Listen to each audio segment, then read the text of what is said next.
राधे राधे दोस्तों, आज की हमारी कहानी है औकात। इंजीनियर होकर इतना घमंड अच्छा नहीं है बहू। नौकरी करती हो तो इसका मतलब यह नहीं कि रिश्तों से ऊपर हो गई हो।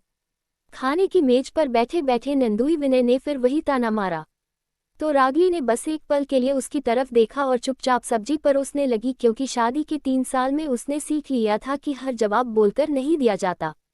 कुछ लोग अपनी आदत से ही छोटे साबित हो जाते हैं, लेकिन उस दिन बात अलग थी, क्योंकि पूरे परिवार के सामने विनय बार बार उसी को निशाना बना रहा था। जबकि रागिनी सुबह से ऑफिस का काम खत्म करके सास की सेवा, देवर की फीस और घर का राशन तक संभाल चुकी थी। रागिनी सुबह से शहर की बड़ी कंपनी में इंजीनियर थी, लेकिन गांव वाले पुश्तैनी घर में आते ही उसने कभी अपने काम का घमंड नहीं दिखाया। उल्टा लोग कहते थे इतनी पढ़ी लिखी होकर भी बहू में जरा भी अक्ल नहीं है। फिर भी विनय को उसकी नौकरी, उसकी सैलरी और घर में उसकी इज्जत से अजीब सी चित थी। हर त्योहार पर आते ही वो कोई ना कोई बात बोल ही देता था।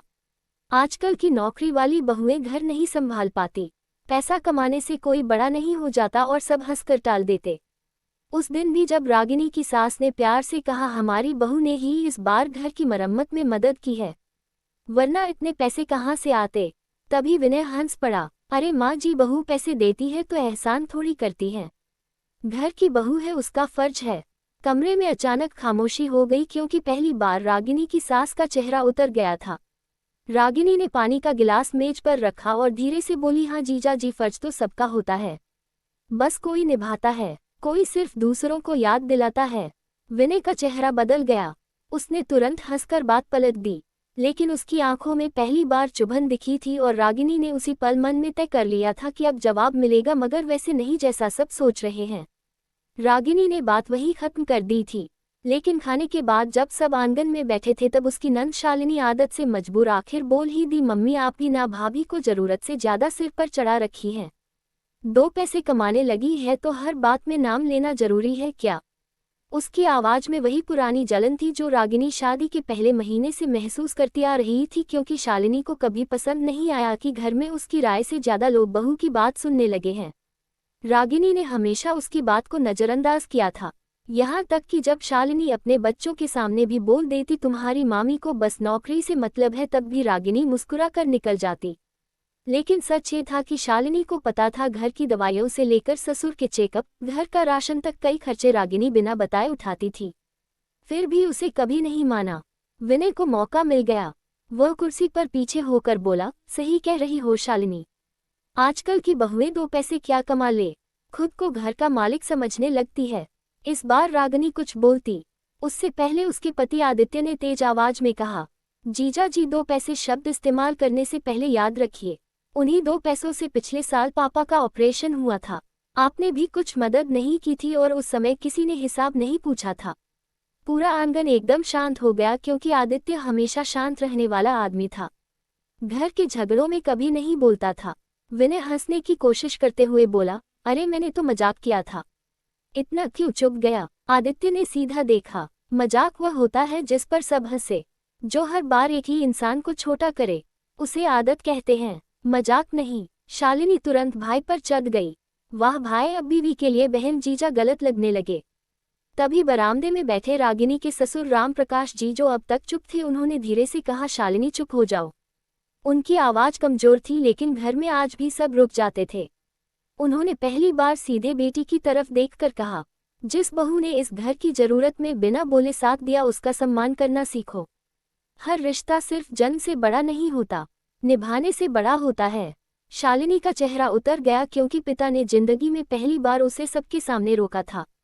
उसे बिल्कुल अच्छा नहीं लगा, लेकिन विनय को बात बुरी लग गई। उसने कुर्सी से उठते हुए कहा, ठीक है, अब इस घर में दामाद की इज्जत नहीं रही तो हम भी ज्यादा नहीं आएंगे। वो गुस्से में बाहर निकल गया और जाते जाते ऐसी बात बोल गया कि रागिनी पहली बार अंदर तक हिल गई। देखता हूँ यह इंजीनियर बहू इस घर को कब तक संभालती है। उस रात रागिनी देर तक जागती रही, क्योंकि उसे एहसास हो गया था कि बात सिर्फ तानों की नहीं रहेगी, कुछ और ही है। और कुछ दिनों बाद जो हुआ, उसने पूरे परिवार का चेहरा बदल दिया। उस रात के बाद घर ऊपर से सामान्य दिखता रहा, लेकिन रागिनी ने नोटिस किया कि शालिनी के फोन पहले से ज्यादा आने लगे थे और हर कॉल के बाद सास का चेहरा परेशान हो जाता था। एक दिन रसोई में चाय बनाते समय उसने सुना फोन स्पीकर पर था और शालिनी अपनी माँ से कह रही थी, मम्मी आप लोग बहू पर इतना भरोसा मत किया करो, आज है नौकरी कल नहीं रहेगी, अपना खून आखिर अपना होता है। रागिनी ने सुनकर भी अनसुना कर दिया, उसे आदत थी। लेकिन कुछ हफ्तों बाद राम प्रकाश जी की तबीयत अचानक बिगड़ गई। जांच हुई तो डॉक्टर ने कहा इलाज लंबा चलेगा और खर्च भी ज्यादा लगेगा। घर लौटते ही माहौल भारी हो गया। आदित्य की नौकरी ठीक थी लेकिन जिम्मेदारियां ज्यादा थी, इसलिए कुछ बच नहीं पाता था। सास रो रही थी, तभी शालिनी और विनय भी आ गए खबर सुनके। बैठते ही विनय ने लंबी सांस लेकर कहा, देखिए पापा के इलाज में जो जरूरी होगा करेंगे, लेकिन एक बात पहले साफ होनी चाहिए, गांव वाली जमीन का फैसला अब कर लेना चाहिए, बाद में झगड़ा अच्छा नहीं लगता। राम प्रकाश जी ने सिर उठाकर देखा। आदित्य की आंखें बदल गई और रागिनी पहली बार समझ गई कि विनय और शालिनी इतने दिनों से क्यों बेचैन थे। बीमारी शुरू हुई नहीं और बात संपत्ति पर आ गई। शालिनी तुरंत बोली, गलत क्या कह रहे हैं विनय, सब साफ रहना चाहिए। सास का चेहरा सफेद पड़ गया। अभी तुम्हारे पापा बैठे हैं सामने। लेकिन विनय रुका नहीं, हम बस भविष्य की बात कर रहे हैं। वैसे भी आजकल घर किसके पैसों से चल रहा है सब जानते हैं, बाद में कोई एहसान ना गिनाए। ये कहते हुए उसने सीधा रागिनी की तरफ देखा। आदित्य कुर्सी से उठ गया। बस जीजाजी बीमारी के बीच जमीन की बात करने में शर्म नहीं आई। विनय भी खड़ा हो गया। सच बोल दिया तो बुरा लग गया। तुम्हारी बीवी कमाती है इसलिए तुम लोग खुद को अलग समझने लगे हो। तभी अब तक चुप बैठे राम प्रकाश जी ने कांपते हाथ से अपनी पुरानी फाइल उठाए और मेज पर रख दी। उनकी आवाज धीमी थी लेकिन साफ, विनय तुम जिस जमीन की बात कर रहे हो ना, उसका फैसला मैं 2 साल पहले ही कर चुका हूँ। सब चौंक गए। शालिनी तुरंत बोली, मतलब? राम प्रकाश जी ने रागिनी की तरफ देखा। आंखें भर गई थी। जिस दिन मेरा पहला ऑपरेशन हुआ था और घर में पैसे नहीं थे, उस दिन इस बहू ने बिना बताए अपनी सारी जमा पूंजी दे दी थी। मैंने उसी दिन तय कर लिया था कि इस घर में किसने रिश्ता निभाया और किसने सिर्फ हक मांगने आया है। कमरे में सन्नाटा फैल गया। रागिनी ने घबराकर कहा, पापा जी यह सब रहने दीजिए। लेकिन राम प्रकाश जी पहली बार रुके नहीं। बहू जिंदगी भर चुप रहा हूँ, अब नहीं। विनय के चेहरे का रंग उतरने लगा क्योंकि उसे लग रहा था बात कहीं और जा रही है। और अगले ही पल राम प्रकाश जी ने फाइल खोलकर जो कागज मेज पर रखा उसे देखकर शालिनी के हाथ कांप गए। कागज देखते ही शालिनी के चेहरे का रंग उतर गया क्योंकि उसमें जमीन का बंटवारा नहीं था। उसमें राम प्रकाश जी की लिखी हुई वसीयत थी और नीचे तारीख 2 साल पुरानी। राम प्रकाश जी ने कांपती आवाज में कहा, मैंने संपत्ति किसी के नाम नहीं की, मैंने जिम्मेदारी बांटी है। ये घर आदित्य और रागिनी संभालेंगे, लेकिन इसका मतलब मालिक होना नहीं है। इसका मतलब आखिरी सांस तक माँ की जिम्मेदारी उठाना है। और शालिनी, तुम्हारे लिए अलग रकम रखी है ताकि कभी जरूरत पड़े तो हाथ फैलाना ना पड़े। शालिनी गुस्से से तिलमिला उठी। उसे शायद उम्मीद थी कि पिता सब बराबर लिखेंगे, लेकिन पहली बार उसे एहसास हुआ कि पिता ने संपत्ति नहीं लोगों की नियत समझकर फैसला किया था। विनय तुरंत बोला, वाह पापा जी, मतलब दामाद पर भरोसा नहीं था आपको? राम प्रकाश जी ने उसकी तरफ देखा। बिना नरमी के कहा, भरोसा उस पर किया जाता है जो मुश्किल में परिवार जोड़ता है, जो बीमारी के बीच जमीन का बंटवारा मांगे उस पर नहीं। कमरे में सन्नाटा भर गया। सास की आंखों से आंसू गिरने लगे। आदित्य सिर झुकाकर बैठ गया क्योंकि उसे पता चला कि पिता सब समझते थे लेकिन बोलते नहीं थे और रागिनी वह बस चुप थी जैसे हमेशा रहती थी। तभी शालिनी अचानक रो पड़ी। जोर से नहीं, वैसे जैसे इंसान तब रोता है जब उसे अपने ही व्यवहार पर शर्म आती है।